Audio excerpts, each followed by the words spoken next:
ما قلاهای بلندیم با ما پستی و مستی لبایش میزیبه. چی گفتی دوستی عزیزم؟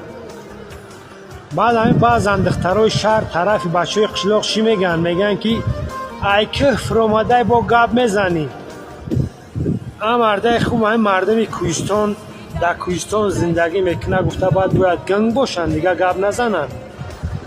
بعد دخترها یک چیز فراموش نکنن که شیر پلنگ انا دام خیلی جا میگرده. برای در خیلی جا گشتن دل جگر مردکی در کاره. تمام وزیر و وظیفه‌دارایی که امروز در سر وظیفه اند انا دنم خیلی طبیعت ها با وایه رسیدن که امروز کلای توزه دارن مردکا و در سر وظیفه شدگیان. برای همین بچه های قشلاق پس نزنن که کفر اومدیم.